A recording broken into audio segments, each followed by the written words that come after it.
Hola queridos amigos, bienvenidos. Estamos ahora con Rab Arienatan.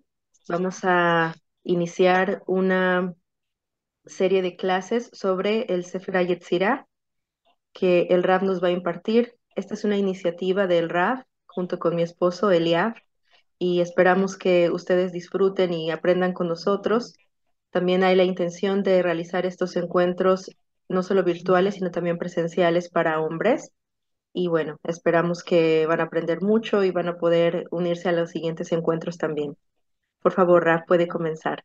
Muchas gracias. Ok, shalom, shalom. Me presento, mi nombre es Ariana Tam y como Jaya muy bien dijo, tenemos una iniciativa de realizar esta serie de clases sobre el Sefer Yetzirah, el primer libro de Kabbalah que conocemos dentro de la Yahadut. Y creo que es importante que por lo menos muchos de los conceptos que están dentro del libro, dentro del Sefer Yetzirah, sean de conocimiento público porque va a ayudar mucho también a entender muchas otras cosas dentro de la propia Torah, incluso a los niveles más simples, obviamente que los niveles más profundos también. Y por lo tanto creo que el Sefer Yetzirah es un excelente lugar como libro para poder comenzar a estudiar sobre las profundidades de la Torah. Workshop. Digo algunas cosas técnicas antes de comenzar con la primera Mishnah. El Sefer Yetzirah tiene 6 capítulos. Son 6 capítulos. Cada uno de los capítulos está dividido en Mishnayot. Igual que las Mishnayot que pueden haber estudiado de Berajot o de Pesach o de cualquier otro tema, el Sefer Yetzirah es un libro que está dividido en capítulos y los capítulos en Mishnayot.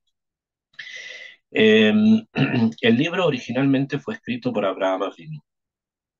Sin embargo, llegó el texto que nosotros conocemos, llegó a través de una iniciativa de escritura y de estudio realizado en el círculo de Rabbi Akiva, ¿no? O sea, Abraham Avinu está más o menos hace casi 4.000 años atrás prácticamente, y en el círculo de Rabbi Akiva, que lo vemos hace casi 2.000 años atrás, llegó el Sefer Yetzirah y fue sistematizado, fue estructurado, dividido de la forma que ya les dije, 6 capítulos, cada capítulo con Mishnayot. Y a pesar de que existen varias versiones del texto del Sefer Yetzirah, no muy diferentes unas de otras, en un lugar se pone una palabra y en otro lugar se pone otra, el contenido es el mismo y no hay diferencia en las ideas y en los conceptos de lo que hay entre una versión y otra. Sin embargo, la que es más aceptada hoy día, la versión que es la que se estudia normalmente, es la que fue otra vez sistematizada, ordenada y finalmente impresa en el círculo de estudio del Gaón de, que es el Gaón eligió precisamente una versión que es la más depurada que encontró, debido a que era la versión que más se conecta con Rabbeinu Arizal, con el gran rabino de la Kabbalah, rabino Yitzhak Luria de Tzfat. Y este texto que giró en torno a Rabbeinu Arizal consideró el Gaón de Vilna que era el texto más exacto, el más depurado. Y por lo tanto, la edición que hoy día nosotros usamos para estudiar el Sefer Yetzirah y la que voy a usar yo con ustedes, Bezrat Hashem, es la edición del Gaón de Vilna o la edición de Vilna. ¿Bien? Eh, el Gaón mismo, Gaón de Vilna estudió el libro, como muchos otros libros que él también editó, o sea que sabe muy bien de qué se refiere, a qué se refiere. Y como dije entonces, si podemos trazar así en forma pero muy sucinta, ¿no? Porque esto requiere muchísimos más detalles, eh, el libro fue escrito, son las enseñanzas de Abraham Avinu, que fueron sistematizadas por primera vez en la época de Rabbi Akiva, y que finalmente llegaron a la imprenta moderna, entre comillas, en la época del Gaón de Vilna, que fue hace más o menos como 300 años atrás. Y esa es la versión que normalmente nosotros utilizamos. Akshab, ¿qué llevó a Abraham a escribir el Sefer Yetzirah? cuál fue la intención de Abraham Avinu de heredarnos un libro que habla sobre las profundidades de la Torá, de las profundidades de la creación del mundo, de las fuerzas que están incluidas dentro de las letras, de la forma de la combinación de las letras, de poder crear cuerpos astrales, e incluso hasta la formación de seres que se conocen como golem en cábala práctica. ¿Qué lleva a Abraham Avinu a hacer algo así? ¿Qué es lo que lo motiva precisamente a haber llevado a construir, a escribir las enseñanzas que él mismo recibe? Entonces, para eso hay que conocer un poquitito, pero en forma muy sucinta, porque no es el tema de los patriarcas, eh, ¿cuál, ¿cuál es la visión del mundo que Abraham Avinu recibe? Nosotros sabemos que Abraham Avinu llegó al conocimiento de un Dios único en forma personal. O sea, no es que él haya recibido una visión o se le haya presentado algún ser espiritual o metafísico y le haya anunciado o dicho que existe un creador en el mundo, sino que él llega por una comprensión interna, intelectual y emocional sobre que hay un Baal Abait, o sea, que hay un dueño que hay un dueño del mundo, de lo que nos rodea y que ese dueño debe ser solo uno y no diferentes tipos de ídolos y de dioses que finalmente comienza toda una campaña en contra de ellos. Ok, ese también es un tema que es interesante estudiar, cómo Abraham se enfrenta a la idolatría en su época. Sin embargo, el punto central está en el hecho que Abraham, al dedicarse al estudio en profundidad de el único creador, que es el que creó todo, llegó por su comprensión también a que muchas de las cosas que existen en el mundo muestran o revelan esa unidad, porque él llega a la unidad del creador. Y por lo tanto hay muchas cosas también en el mundo que muestran esa unidad. Y a través de eso él avanza a entender cómo las unidades se combinan, cómo las unidades se ven, cómo las unidades se manejan. Eh, entonces hay una preocupación de él, especialmente por el mundo que nos rodea. Y obviamente esta preocupación por el mundo que nos rodea es lo que llevó a Abraham a tratar de plasmar esas leyes que están escritas en el mundo y que son divinas en un texto, que es el que nosotros vamos a comenzar ahora a tratar de decodificar. Eh, las profundidades de la Torá nos enseñan que existen como dos grandes temas, por ponerlo en términos simples, en Kabbalah. Número uno, existe algo que se llama el Maaseh Bereshit, Maaseh Bereshit, que se refiere a la creación del mundo, cómo Akadosh Baruj Hu creó el mundo. Y existe otro que se llama Maaseh Merkabah, o sea, la obra o lo que ocurre con un carro. Con un carro se refiere al trono de Hashem y que indica simbólicamente cómo Akadosh Baruj Hu conduce al mundo. Entonces, estos dos puntos, número uno, el Maaseh Bereshit, y número dos, el Maaseh Merkabah, normalmente se estudian en forma separada en la Cábala del Zohar. Sin embargo, Abraham Avinu, cuando escribe el Sefer Yetzirah, o desde donde proviene el Sefer Yetzirah, decide plasmar ambos estudios en un solo texto. Entonces, si vamos a tratar de resumir en forma muy simple y obviamente sin entrar aún a desglosar cada punto, el Sefer Yetzirah es una forma en que nosotros vamos a ver descrito el Maaseh Bereshit, la creación del mundo, y el Maaseh Merkabah, la forma en que Kadosh Baruj Hu conduce al mundo. Y todo esto bajo la primera perspectiva de Abraham Avinu, que finalmente termina sistematizado en forma muchísimo más concreta en la época de la diáquila. Dicho eso, a nivel pashut, simple, como una muy pequeña introducción, quiero ya comenzar a las Mishnayot, porque eso es lo que nos va a ayudar más a poder entender el sistema desde dentro. El primer capítulo y la primera Mishnah dice así, que es bastante conocido, normalmente es un texto que se suele mencionar mucho.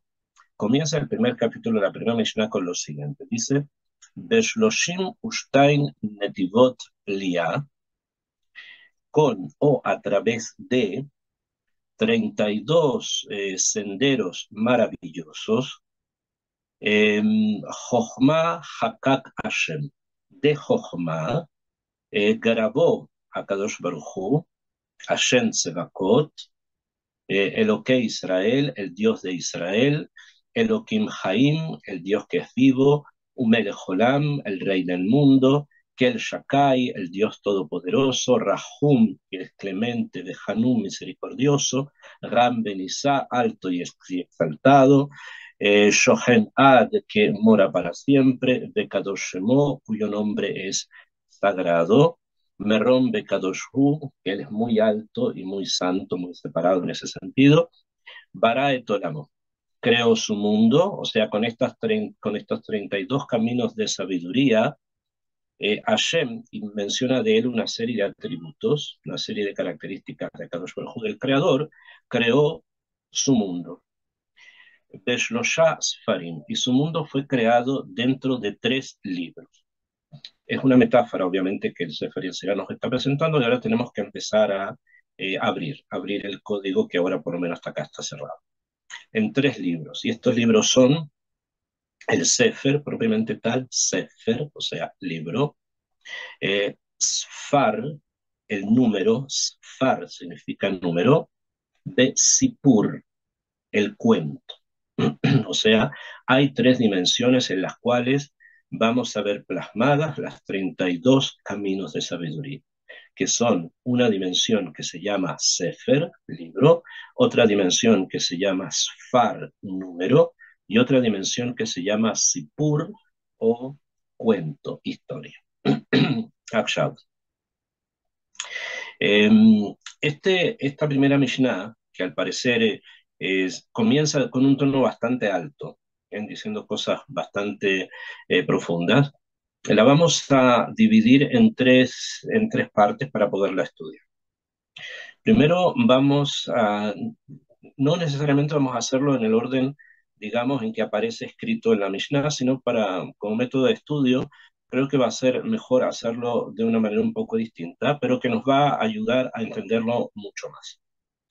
Las 3 partes en que se va a dividir esta Mishnah son la idea de los 32 Netivot Chochmah, o sea, las 32 caminos maravillosos de sabiduría, los atributos que se mencionan, que en total son 9 atributos que se mencionan, características del creador del mundo, y finalmente los 3 libros.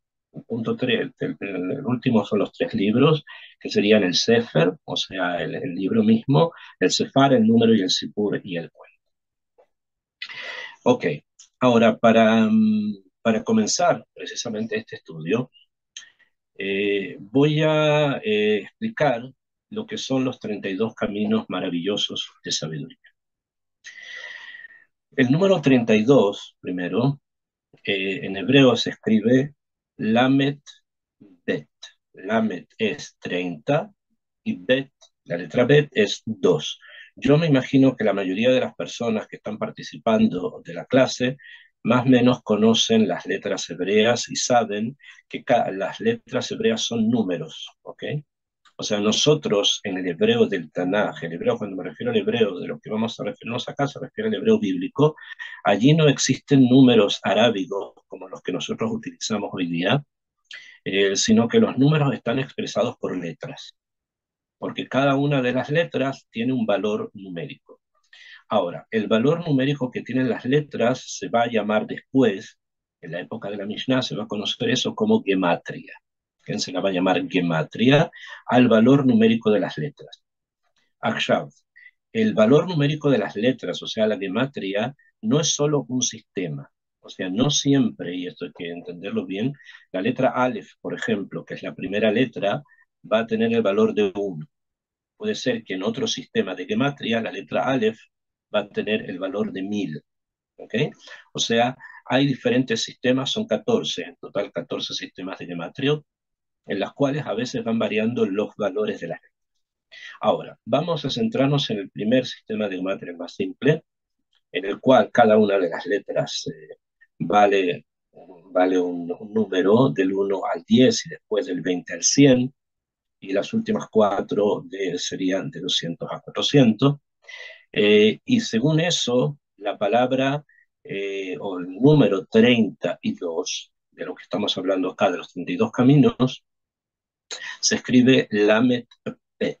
Lamet es 30, Bet es 2. Lamet Bet en hebreo, si la escribimos las dos letras, esta, la Lamet y la Bet, aparece la palabra Lev, que significa corazón.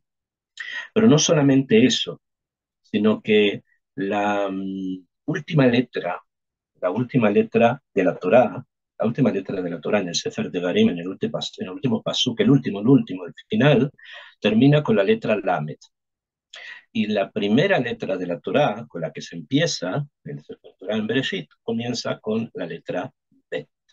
O sea, el Sefer Torah termina con Lamed y comienza con Bet. Nuevamente, Lev, corazón. ¿Esto por qué? Porque el estudio de Torah, y obviamente el estudio de las profundidades de la Torá, no solamente radica en el cerebro, en la mente, ¿sí? Sino que también, y tal vez podríamos decir en forma bastante más profunda, habita en el corazón. O sea, que el estudio de Torah no es únicamente un estudio intelectual, sino también y mayormente también emocional. Y eso lo aprendemos de Abraham Avinu. Otra de las cosas que salen, se surgen en el estudio del Sefer Yetzirah de la vocación espiritual que tuvo el primero de los patriarcas, que fue Abraham. Porque no es solo Segel, sino que también hay corazón, o sea, también hay sentimiento en el sentido más alto de la palabra sentimiento. Ok, entonces de esta perspectiva hemos dicho que la primera Mishnah la vamos a dividir en tres partes, 32 caminos, los 9 atributos y finalmente los 3 tipos. Vamos a hablar en esta clase, en lo que alcancemos, si no continuaremos la próxima, sobre los 32 caminos maravillosos de sabiduría. Obviamente los caminos, los 32 caminos, no pueden ser recorridos si no hay un corazón que nos acompañe. O sea, la mente nos va a indicar el camino. Sin embargo, el camino mismo, el recorrido por ese camino, necesita que esté impregnado también de nuestra parte emocional. Porque el ser humano no es, como ya dije, no es solo intelecto, sino que también es sentimiento. Por lo tanto, la misma Mishnah, esta, cuando me refiero a Mishnah, me refiero a Sefer Yetzirah, dice, son 32 caminos maravillosos de sabiduría. La palabra maravillosa es el término maravilloso, pliá, dice acá en hebreo, es un adjetivo, digamos, subjetivo. Cada uno lo entiende, puede ser de una manera distinta. El número 32 es algo ya fijo, no son 32 y no 33, pero maravilloso a ti te puede parecer y a mí no. En este caso dice acá, sí, son maravillosos porque el corazón, cuando comienza a caminar por estos caminos, se va a sentir atraído. O sea, la emotividad de la persona se va a sentir que está como atraída, como ligada a esto de lo que estamos hablando. ¿Y a qué nos referimos? Los 32 caminos de sabiduría se refieren a las 10 sefirot, y a las 22 letras del Aleph-Bet. Las 10 sefirot son los estamentos, las fuerzas a través de las cuales se logró juntar, o logró avanzar en la fuerza del Ein Sof, o sea, del infinito que representa el creador del mundo, a un mundo creado, que es el que nosotros vemos, que ustedes ven alrededor de nosotros. Ese mundo creado necesitó como algo que pudiese ser intermedio entre ese mundo creado y el Ein Sof. Y eso que está entre una y otra realidad es lo que conocemos como las 10 sefirot. Son los elementos, o las fuerzas, los estamentos a través de los cuales la fuerza del Ein Sof llega hasta nosotros en este momento, el momento de la creación, más Bereshit, como les dije, y además llega constantemente, en cada momento, el más Merkabah. Y las Sefirot son 10, como más adelante va a decir el Sefer, son 10, no son más y no son menos. Ahora, además de las 10 Sefirot, están las 22 letras del Aleph-Bet. O sea, están las 22 letras que es a través de las cuales existe el idioma que es el idioma hebreo, que es la lengua santa. Las letras mismas del hebreo se van a dividir también en tres partes, tres letras que vamos a llamar letras principales, madres, después vamos a tener 7 letras que se van a llamar dobles y 12 letras que van a ser letras simples. Besrat Hashem, cada uno de estos conceptos vamos a tratar de estudiarlos y de explicarlos de la forma que les sea más comprensible para todos. Eh, Comienzo entonces con, porque son 32 caminos, dijimos, y habíamos hablado que estos 32 caminos son las 10 sefirot y las 22 letras. Además, estos 32 caminos están señalados en forma oculta. Eh, Vamos a ver ahora que cuando se dice oculto no quiere decir que esté escondido, sino que se necesita un estudio un poquitito más profundo para verlo, pero está allí. Cuando hablamos del SOD, no quiere decir que es algo que es imposible de encontrar. No, lo podemos encontrar, pero necesitamos ver un poquito con más detención. ¿Bien? Eso solamente. Hay que ver un poco más en forma detenida y lo van a descubrir. ¿Bien? Cada cosa de las que esté acá. Y así también en el Maaseh Bereshit, o sea, en la creación del mundo, que está en el Sefer Bereshit del principio, que es el capítulo 1, nosotros vamos a encontrar que aparece en total 32 veces la palabra Elohim. La palabra Elohim aparece 32 veces. Cada una de las veces que aparece Elohim se refiere a o una de las sefirot o a una de las letras. Ahora, en un primer ítem, las sefirot. Ya dije, las sefirot son aquello que une al Ein Sof con el mundo creado, con el mundo nuestro que es el mundo creado. Las sefirot son 10 y ellas mismas se agrupan en dos realidades, en dos dimensiones. Hay una dimensión que se conoce como la dimensión de los cerebros, del cerebro, como en el cuerpo humano. No aquí, pero más adelante en una de las Mishnayot de los capítulos siguientes, el Sefer Yetzirah nos va a explicar que las sefirot se ubican en el cuerpo humano, están ubicadas en el cuerpo humano y la activación de una parte del cuerpo humano indica también la activación de esta fuerza espiritual. En el cerebro, o sea, en la cabeza, como si pudiéramos mencionarlo así, de un ser humano, se ubican los cerebros, se ubican no solo uno, sino tres. Que estos cerebros se refieren a tres de las sefirot. Una sefirá se llama Jochma, o sea, sabiduría. Otra sefirá se llama Binah, o sea, entendimiento. Ambas son cerebros. La Jochma representa la sabiduría y es un cerebro de tipo masculino. Masculino quiere decir que da o que entrega. La Binah es otro de los cerebros, es un cerebro de tipo femenino, el entendimiento. ¿Y esto qué quiere decir? Que es algo que recibe, que absorbe.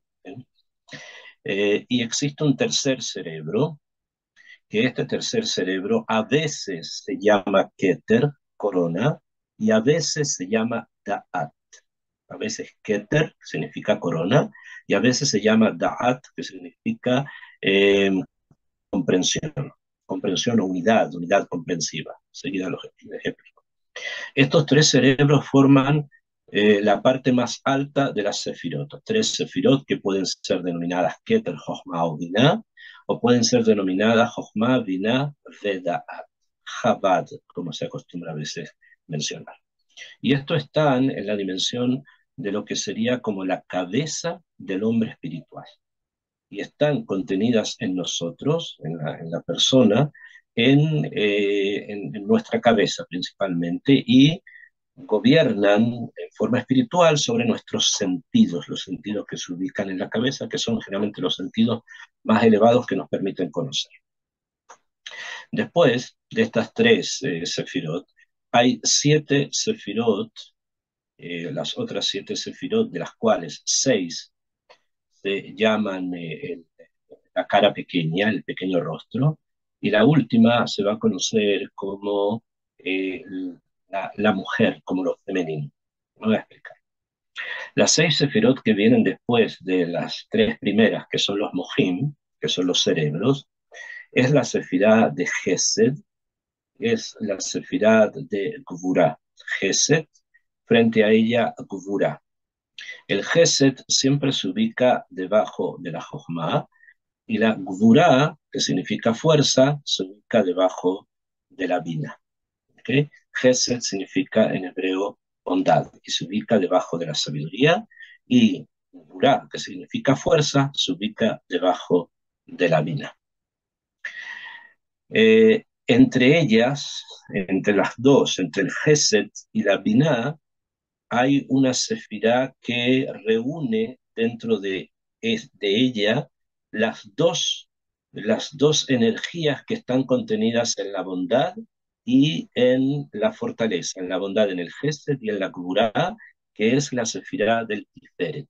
Se llama así, Tiferet, que quiere decir en hebreo belleza, significa belleza, y la belleza realmente contiene en sí bondad, porque nos da placer, nos da una sensación de satisfacción cuando se ve algo hermoso, pero también fuerza, porque la belleza verdadera, obviamente, tiene un sentido de permanencia, de algo fuerte, de algo que se mantiene. Como por ejemplo el número de oro, que probablemente deben haber escuchado, la dimensión de Fibonacci y otra serie de cosas que indican cosas hermosas, son cosas que se mantienen, tienen la fuerza de la permanencia. Eso es el Tiferet. ¿Sí? Ahora, estas son 3 sefirot más, entonces, de las de abajo, que son el Gesed, la Gvurá, el Tiferet. Ahora, seguimos descendiendo y tenemos la sefirá de Netzach, que significa en hebreo eternidad. Netzach, eternidad, que se ubica debajo del Gesed, o sea, se ubica debajo de la bondad, que a su vez se ubica debajo de la Jochma, de la sabiduría. Se llama Netzach, eternidad. Frente a ella tenemos la sefirá de Hod. Hod significa magnificencia, algo magnífico, así como muy, muy sorprendente. Hod, que se ubica debajo de Gevurah, de la fortaleza, que a su vez se ubica debajo de la Binah, del entendimiento.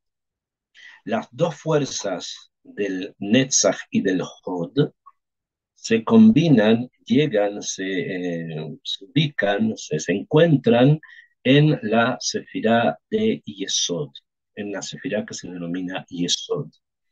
Ahí encontramos al Netzach, la eternidad, porque a través del Yesod, dentro del espectro biológico humano, se produce la reproducción, o sea, el Yesod indica todo aquello que está conectado con la reproducción y por lo tanto con el factor eterno, entre comillas, del ser humano dentro del mundo, o sea, la preservación, que continúa presente la especie humana justamente a través del Yesod, que es lo que proviene de la energía del Netzach. Y además, en el Yesod también se ubica el Hod, o sea, la magnificencia, que está relacionada con la pureza, con la santidad, con la Kedushá, con aquello que tiene que ver con lo separado, lo que está dispuesto para una función específica. ¿Eh? Y ambas fuerzas se unen, como dije, en el Yesod, en la sefirá del Yesod, que anatómicamente, como ya también expliqué, tiene que ver con la reproducción humana. Ahora, debajo ya tenemos entonces con estos 6 que se transforman en lo que se conoce como la cara pequeña, el rostro pequeño. Finalmente tenemos una última sefirá, que es la sefirá de Malhut. Malhut significa reinado. Malhut es reinado, que viene a ser como una especie de receptáculo de, eh, como de esencia que recibe, en la cual se depositan las energías de todas las sefirot, desde el Keter, desde la corona, hasta el Yesod. Todas esas energías espirituales pasan y se ubican en el Malhut, en el reinado. Por lo tanto, el reinado es la imagen de la organización, porque el reinado es el que tiene que organizar todas las fuerzas que existen, si vamos a ponerlo en términos simples. ¿Bien? En una sociedad existen muchas fuerzas, ¿no? Que por derivación, hoy día la suelen llamar política. Pero si vamos a ir un poquitito más arriba, a niveles más profundos, son todas las energías de la Sefirot, que llegan hasta el Yesod, y dentro del Malhut tienen que organizar. El Malhut organiza todas estas energías y las dispone de manera tal que pueda crearse de allí o a partir de allí, del Malhut, un orden cósmico que nos una tanto a los seres humanos unos con otros como a los seres humanos con el resto del cosmos en una armonía que nos dé la posibilidad de poder actuar sin perjudicar el orden cósmico que se ha formado. Y por lo tanto, esta sefirá, que es la sefirá de Malhut, es la que se identifica con, por ejemplo, el rey David o el Mashiach en el futuro, quienes van a construir ese orden en el cual cada uno va a estar ubicado con la energía y con la fuerza que le corresponde, en que va a recibir de todo este sistema. Estas son las 10 sefirot, explicadas en forma bastante simple. El Sefer Yetzirah después va a ir explicando cada una de ellas. O sea, vamos a entrar en la explicación de lo que es la Jochma, de lo que es el Hod, de lo que es el Yesod, de lo que es el Malhut. Que simplemente quiero hacer como una especie de resumen para que entendamos que son los 32 maravillosos caminos de la sabiduría. Y tenemos además, como dijimos, las 22 letras. Las 22 letras del Aleph Bet, o sea, de la Lashon HaKodesh. Para explicar esto, quiero que hagamos o recordemos algo. ¿Okay? Hay muchos midrashim que hablan, o hay un midrash que habla, y desde ahí se ha proliferado en muchas historias, que cuando Hashem Itbaraj quiso crear el mundo, Istakel Beoraita o Bara Alma, Istakel Beoraita, o sea, miró las letras, miró la Torah, que se refiere a las letras, de Bara Alma, y así creó el mundo. Y en toda nuestra larga historia de sabidurías, de sabios, hubo muchos que lograron entender cómo este sistema se dio, o sea, qué significa mirar la letra Aleph y crear el aire, o tomar la letra Bet y crear las cosas que van de a dos, etcétera. O sea, hay quienes llegaron a entenderlo, lo escribieron y nos los enseñaron. Sin embargo, se necesita una percepción bastante más profunda para poder realmente entender qué es lo que quiere decir eso de que Akadosh Baruj Hu miró la Torá y creó el mundo. Y sobre eso, la misma Torá nos enseña que hubo una persona que logró llegar a ese nivel, a un nivel de saber exactamente qué fue lo que Hashem vio y cómo desde allí logró crear el mundo en el que nosotros vivimos. O sea, muchos pueden decir, bueno, probablemente los patriarcas llegaron a esos niveles y probablemente también Moshe llegó a esos niveles. Sin embargo, la Torá lo relaciona no con ellos, no con los patriarcas, que uno de ellos, el que escribió el libro este, ¿no? Que es Abraham, y tampoco lo relaciona con Moshe, sino que lo relaciona con un niño bastante interesante, eh, que tuvo una función muy, pero muy particular durante el tiempo en que Am Israel salió de Egipto. Cuando Am Israel sale de Egipto, y bueno, pasaron muchas cosas, una de ellas fue el mandato de construir un tabernáculo, que es de lo que estamos leyendo ahora en las parashot de esta semana. Y Akadosh Baruj Hu le dice a Moshe que tiene que hacer una serie de utensilios, una menorá, el arca de la alianza, la mesa, después que tiene que construir una especie de edificio armable y desarmable que tiene que hacer y que tiene coberturas y que tiene una cantidad de maderas, etcétera, etcétera. Y le pide a alguien, o escoge a alguien, que lo haga. Esta persona en ese momento era un niño, se llamaba Betzalel. Se llamaba Betzalel, o el nombre es Betzalel, es un nombre en código, obviamente, porque Moshe quiso saber si Betzalel era suficientemente jajam para entender lo que había que hacer. Y Moshe lo pone como una especie de nisayón. Le dice a Betzalel, mira, tenemos que hacer un arca de la alianza, tenemos que hacer un candelabro, tenemos que hacer una mesa, etcétera. Y después que hagas esto, le vas a hacer un edificio portable que se va a armar y se va a desarmar. Entonces Betzalel le dice, ¿sabes qué? Le dijo Moshe, hay algo acá que no me parece. Estamos hablando de Moshe, tenía casi 80 y tantos años y este niño tenía 9.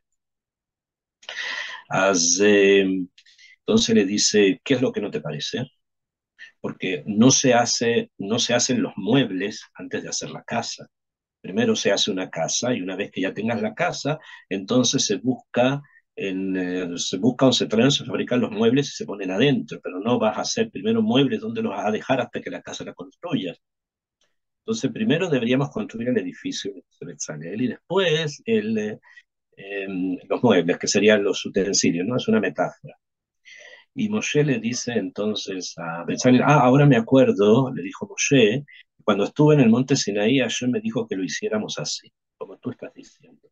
Y esto parece que Betzel Kel Aita le dijo, a la sombra de Dios estuviste. Y por eso le llamaron Betzalel, Betzel Kel, en la sombra de Dios. O sea, que estuvo que ir como a la sombra de Dios. O sea, estaba allí cuando Hashem dijo lo que realmente dijo y Moshe dijo, ahora me acuerdo. Esto obviamente fue una prueba para saber si era la persona adecuada. Y estudian los libros que Betzalel sabía cómo Akadosh Baruj Hu combinó las letras del Aleph Bet para poder crear el mundo. Entonces, sobre él está dicho, él es la imagen del que supo cómo miró la Torá, o sea, miró las letras del Aleph Bet, y de ahí creó el mundo. Y eso él lo plasmó, lo trajo a la construcción del tabernáculo. Cada una de las cosas que hay en el tabernáculo, desde el arca de la alianza hasta el último hilo con que se hace el pectoral del Cohen Gadol, todo, absolutamente todo, es una visión que Betzalel tuvo de cómo Akadosh Baruj Hu miró las letras y desde allí creó el mundo. Obviamente Hashem creó las letras primero, o sea, la forma de decir cómo el sistema funciona, cómo el sistema se construye, no cómo el sistema avanzó. Entonces, vemos de allí que la función de las letras es una función creadora. La letra hebrea crea, la letra hebrea construye, la letra hebrea, una vez que incluso ya está construida, da el sentido, da la dirección de lo que debe ser hecho y de qué debe ser entendido por aquello que estamos viendo. Los ejemplos pueden ser muchísimos, podemos dar muchos ejemplos de palabras que en hebreo no solamente significan lo que nosotros entendemos, sino que indican precisamente lo que está con la esencia de lo que se está diciendo está contenida en esa palabra. Como los nombres de las personas, como los nombres de los animales, por ejemplo, etc. Hay en cada cosa la esencia de eso, porque la combinación de esas letras es lo que crea esa realidad. Y eso son las 22 letras del Aleph. Como yo les había dicho, estas 22 letras las divide el Sefer Yetzirah en 3 grupos.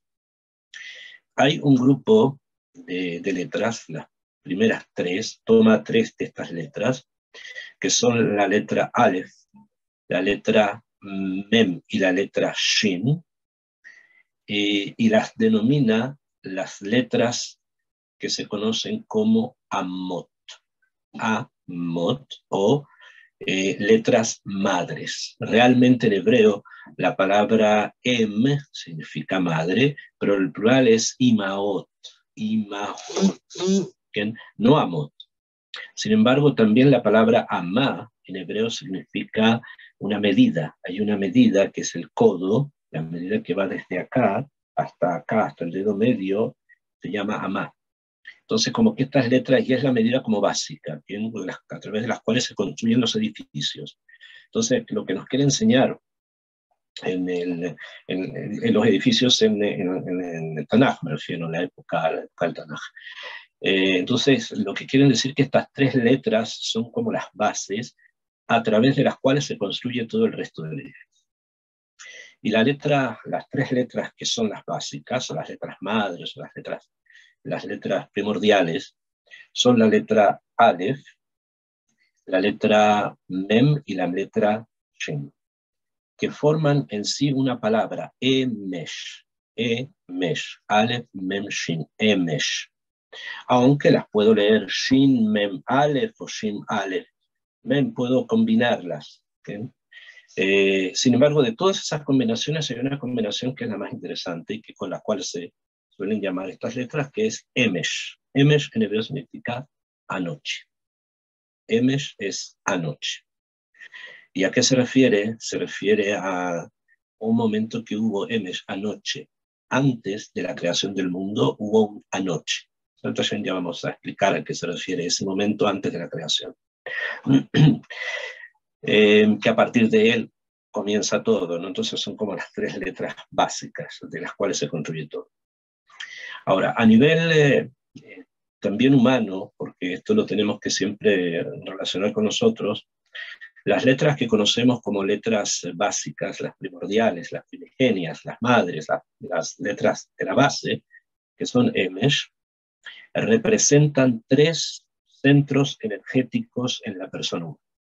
Son tres centros energéticos, así como las sefirot también forman centros energéticos alrededor del cuerpo humano, así también las tres letras madres son una forma de ubicar estos centros energéticos a nivel biológico, a nivel anatómico. La letra Shin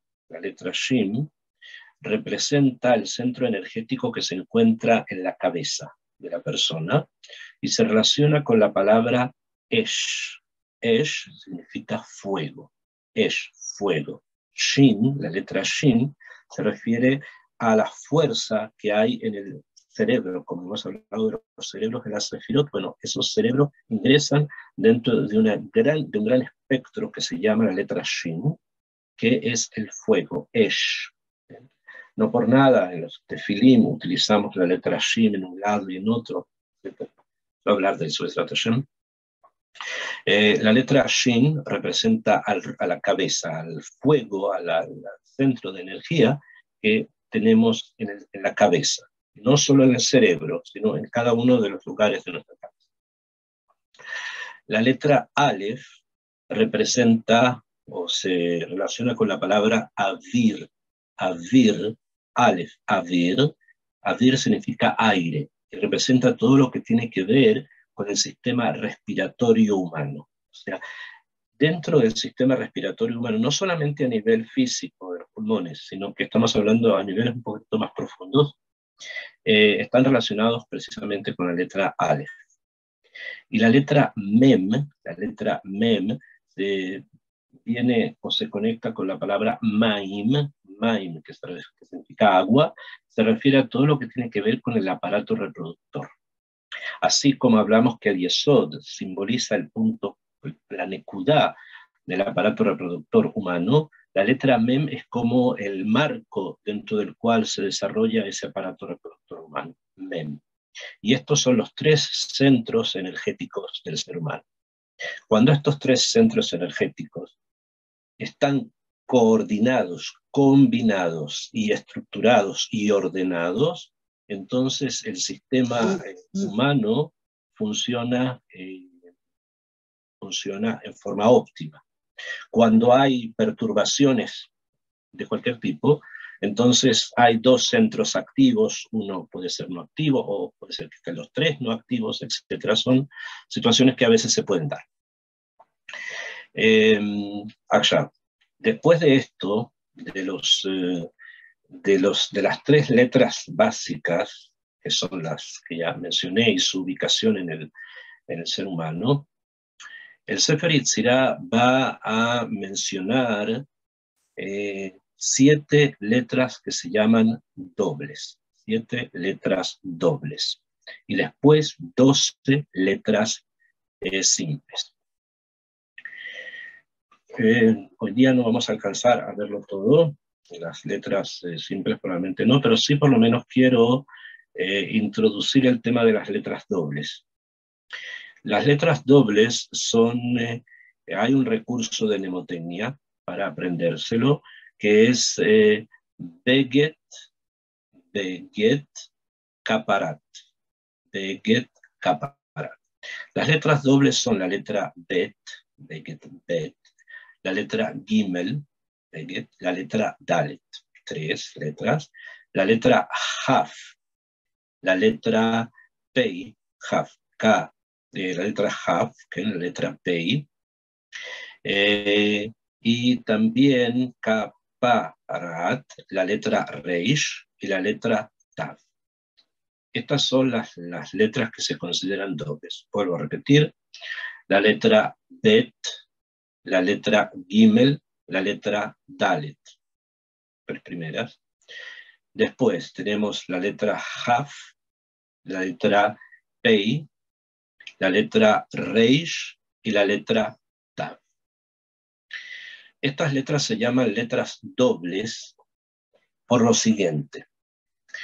Si bien lo que voy a explicar es algo gramatical, pero obviamente ya les dije, el mundo espiritual, y es importante que lo entendamos, es como es todo un mareje, un sistema que comienza en raíces muy, muy elevadas y que baja, baja, baja, baja, y termina concretándose en algo físico. Entonces, cuando tenemos un clal en gramática, por ejemplo, que la letra bet se pronuncia de una manera cuando tiene punto, bet, y se pronuncia de otra manera cuando no tiene punto, se pronuncia bet. Eso quiere decir que hay una fuerza espiritual que cuando la letra se pronuncia con un punto, esa fuerza espiritual es mayor o el doble de cuando está sin punto. ¿Bien? Y así con la letra Gimel y con la letra Dalet, que no, es muy difícil hoy día poderlo distinguir, porque quedó en la penumbra del tiempo saber exactamente cuál era la forma de pronunciarlas, pero por lo menos tenemos 2 letras en las que es bastante evidente la diferencia, que es la letra Kaf, cuando se pronuncia con punto, y la letra Haf, que se pronuncia sin punto. Cuando es con punto es porque hay una energía espiritual distinta a cuando no hay punto. No es lo mismo, hay algo diferente. Lo mismo con la letra P, con punto, Fe, sin punto. No es lo mismo, son 2 cosas distintas. En la letra Reish es más fácil, más difícil poder entender las diferencias prácticas en el lenguaje, y la letra Tav también es un poco más difícil entender a nivel práctico, excepto entre los que vienen de Ashkenaz, que suelen pronunciar la letra Tav con punto como una T y la letra Tav sin punto como una S. Para que vean, no es lo mismo. Eso quiere decir que las energías desplegadas en la pronunciación de una letra con puntos son diferentes a las energías desplegadas en una letra que en la misma letra sin punto. Ahora, las 7 letras estas que llamamos dobles, cada una de ellas se refiere a los días de la semana. Cada una de estas letras se refiere precisamente a cada uno de los días de la semana. Los días de la semana son 7, las letras dobles son 7.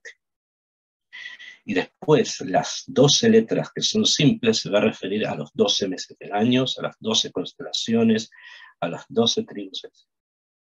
Ahora vamos a tener que completar unos pocos minutos más. Sin embargo, quiero por lo menos que quede abierto, vamos a continuar con las letras dobles, porque simplemente las mencioné, hay que entender cuáles son las fuerzas que estas tienen de la misma manera que las principales, las que hablamos al principio, Emesh. La semana, lo que las personas conocen como la Shavua, es una forma en que nosotros tenemos de dividir el tiempo. Sin embargo, esta forma que tenemos de dividir el tiempo es una forma eh, que se deriva de un juramento. La palabra Shavua, la palabra Shavua es semana, Shvu'a, que significa juramento, son las mismas letras, porque provienen de la misma raíz, esto quiere decir que provienen de un origen común. ¿Por qué?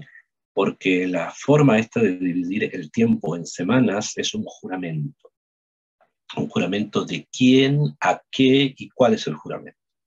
Obviamente esto nos retrae a la creación del mundo. De que el mundo fue creado en 6 días, Hashem actúa y el séptimo descansa. Ese descanso del día séptimo es un descanso que sobre Am Israel le tiene fuerza de juramento. O sea, hemos jurado respetar el Shabbat, porque este juramento del respeto al Shabbat es un juramento que nos permite la utilización del tiempo para nuestro beneficio. ¿Okay? O sea, el hecho de que haya semanas es porque lo necesitamos para nosotros, también para las cosas sagradas y también para las cosas que no lo son. Pero este juramento dado sobre el cuidado del Shabbat es precisamente la posibilidad de poder dividir el tiempo. O sea, en términos más simples, el hecho de que cuidamos Shabbat es lo que nos permite realmente poder existir en el tiempo. Si no hubiese habido un cuidado de un día sagrado, no hubiese existido jamás ningún calendario, porque las personas no hubiesen distinguido un día de otro cuando no hay un día que es especial. En el famoso concepto que el Maharal de Praga, uno de nuestros sabios, dice de que la única forma de poder conocer algo es haber percibido lo contrario. Si siempre hubiésemos estado sanos, sin habernos enfermado, jamás sabríamos lo que es la salud, etcétera, etcétera. De la misma manera, si no hubiésemos jurado cuidar un día, no hubiésemos tenido Shavua, no hubiésemos tenido una correlación de días, no lo hubiésemos entendido, a eso me refiero, que no sé si era todo una especie de amalgama, una especie de cosa así informe. Entonces, estos son los días de la semana referidos a las 7 letras que se llaman dobles y el misterio profundo que conlleva la división del tiempo en semanas. Ahora,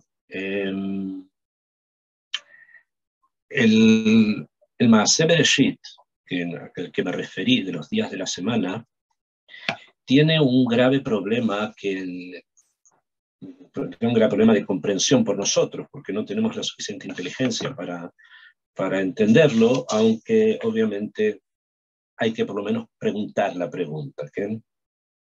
Es muy importante preguntar. Y es lo siguiente.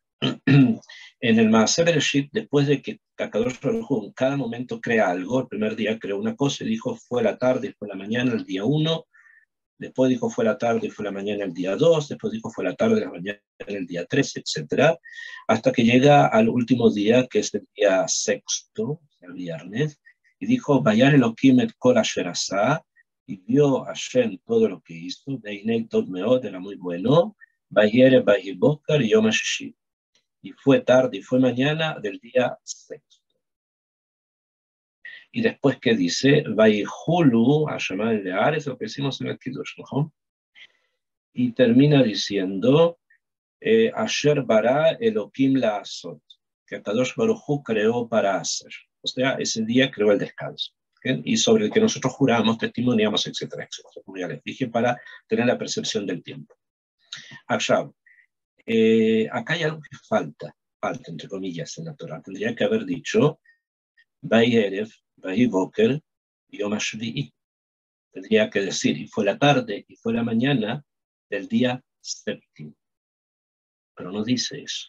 En todos los demás días termina diciendo tarde y mañana, día segundo, tarde y mañana, día tercero, tarde y mañana, día sexto. Tendría que decir tarde y mañana, día séptimo, para saber que el día séptimo, que comienza después del sexto, también termina en algún momento. Pero no dice. Quedó abierto. Y este es una shela. ¿Por qué el Shabbat queda abierto? Tendría que haber sido cerrado, así como se cerraron cada uno de los marcos, realidades estas temporales se cerraron, también Shabbat tendría que haber sido cerrado para decir empezó y terminó. Sin embargo, no dice eso la Torah lo deja abierto. ¿Por qué? Es una gran sheilá, es una gran pregunta. Besrat Hashem, espero que leyendo el Sefer Yetzirah, no solamente leyéndolo a nivel de mente, porque la pregunta y la respuesta no es solo intelectual, es también algo que tiene que ser meditado, ser entendido por las emociones. Vamos a revelar Besrat Hashem, o por lo menos en tratar de entender por qué la Torá no cerró el día séptimo, lo dejó como abierto. Y eso es algo que se relaciona precisamente con las 7 letras que son dobles. ¿Okay? So, vamos a quedar por hoy hasta acá. Yo voy a hablar con los administradores para ver cómo hacemos, tal vez, para que haya unos 10 minutos al terminar cada clase para preguntas, si alguien las tiene. Y por lo menos esta clase fue una clase como de introducción a lo que vamos a ir viendo. Y Besat Hashem, que sea fructífero para todos. Kol Tuv de Amén. Shabbat. Toda Rabba, Shabbat Shalom. Gracias.